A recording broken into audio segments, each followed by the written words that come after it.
Stop scrolling. By the end of this video, you will know if you need to buy or skip Honor's End.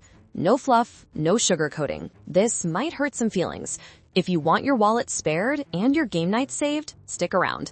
Okay, don't waste time. Let's jump straight into the overview. The stakes are high, the dice are dangerous, and Eve's patience is thin. Let's go. Honor's End is a 1 to 4 player cooperative deck builder where your knights defending the realm across 3 escalating enemies. You've got a shared honor pool. If it hits 0 before you beat the final boss, you lose. We played 4 multiplayer sessions and I did 1 solo run. Setup was genuinely quick. This hit the table faster than most deck builders we own, and our games landed right around that 90 to 120 minute mark. 2 modes, a quick adventure mode and a story campaign with branching stuff to unlock. Everyone starts with the same 9-card starter deck, but you get a random hero, some starting equipment, and consumables that nudge you in different directions. Sounds tight on paper, and sometimes it is. You're not just shopping for cards. You're juggling danger dice, an honor track, and 2 resources, Temple and Monarchy, that reset between enemies. There's a lot of levers to pull, and when it clicks, it feels like a proper puzzle. But we promised you real talk, so let's talk mechanics, what worked for us and what face-planted. And heads up, we're not here to do a tutorial of the game. If you want a tutorial, check the link in the description of this video. We're focusing on whether you should buy or not. Mechanics highlight number 1, the card chaining system. Cards have arrows that let you chain into more cards in a single turn. When it pops, it pops. In our second game, I lined up a 3-turn sequence, setup, and then boom, 8 damage and a cleanse in one go. We actually high-fived and scared the cat. Worth it. And the twist where you never shuffle your discard. When your deck runs out, you flip the discard pile and it stays in order. That gives you control. You're building a future turn, not just gambling on a draw. First time I cracked that, I felt like Sherlock with a spreadsheet. And the first time before you cracked it, you built what I can only describe as a deck made of mashed potatoes. Dead hands. I had 2 rounds where I literally did nothing but flail and apologize to the kingdom. The learning curve bit me. This is not a typical deck builder rhythm. If you treat it like one, you will stall. Danger dice. Every round, you distribute dice, roll them, and then try to shield the bad stuff with card effects. It's tense until it's a little tedious. My hero had a reroll ability, and I wish I had a camera on Lucas's face when my reroll took us from manageable to, oh no, the monastery is on fire in 1 die. I aged 3 years.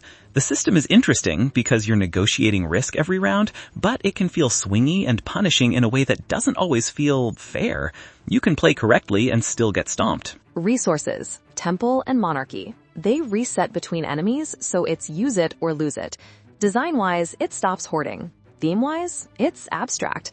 I paid Temple points for a mace is a phrase that made my brain do a double take. And we definitely had rounds where we bought something mediocre because the reset was coming. Win condition. Survive long enough to beat 3 bosses, escalating each time. Defeating 1 boss can add traits or progress the story in campaign mode. It escalates well on paper, but, spoiler for later, the bosses felt samey to us across sessions. Okay, rapid-fire pros from our playthroughs. Cooperation? Excellent. We had legit tactical conversations. If you shield that die, I can land my chain for 4 damage and cleanse your wound. It felt like we were solving a co-op puzzle, not just taking parallel turns. Card ordering is meaningful. One game, I stacked my discard to guarantee I'd draw my equipment after a specific chain. 2 turns later, it landed perfectly and we swung the whole fight. It felt earned, which I love. Production values? For a prototype, it looks great. The art sells the medieval vibe and the iconography mostly made sense once we got going. Also, setup and teardown were painless. That matters when you're trying to squeeze a game into a weeknight. Solo mode? Big surprise. The Squire cards add just enough decision space to keep it interesting without drowning you in upkeep. My solo play ran smooth and I didn't feel like I was playing half the game. Thumbs up there. Now the cons. And again, we're not sugarcoating. Hero balance is rough. In Game 3, I drew the Squire.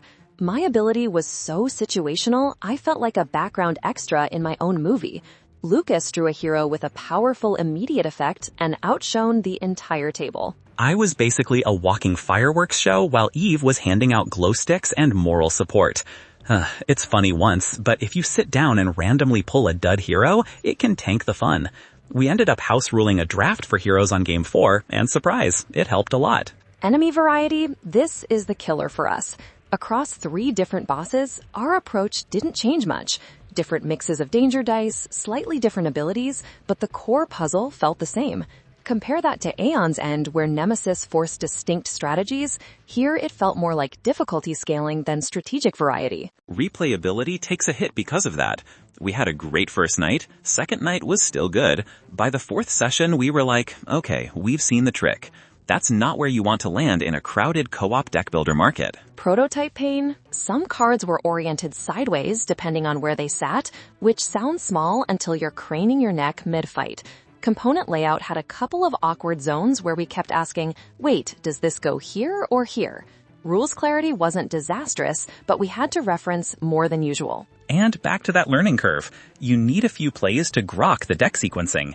If you build like a traditional deck builder, you can end up with back-to-back dead hands. That happened to me in our first 2 plays, and it felt awful. Once it clicked, the game smoothed out, but the game doesn't teach that well up front. Let's compare. If you want superior enemy variety and deeper strategy, Aeon's End is still the queen. If you want somatic variety and clean hero identities, Sentinels of the Multiverse Definitive Edition is your jam. For smoother onboarding and loads of content, Marvel Champions is hard to beat. Story-driven co-op? Arkham Horror the card game or Lord of the Rings the card game give you richer narratives. Need something more accessible? Astronauts hits that tight, clean feel. Budget Blast? Star Realms. Want medieval adjacent cooperation that sings? Spirit Island is a different beast, but chef's kiss. Heavier? Gloomhaven if you've got time and a storage plan. Our rating after our sessions, 6.5 out of 10. The cooperation is genuinely strong, the chaining system is cool, and the production has promise. But hero balance, limited enemy variety, and replayability concerns put a ceiling on it. Buy or skip? For most people, skip. If you already own Aeon's End or Sentinels, you have better variety and balance on your shelf.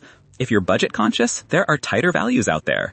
And if you want long-term legs, we don't think Honor's End delivers enough distinct challenges to keep you coming back. Consider backing if you love Ivy Studios, really want a branching story campaign in a medieval wrapper, or you find Aeon's End a touch too much and want something slightly more accessible.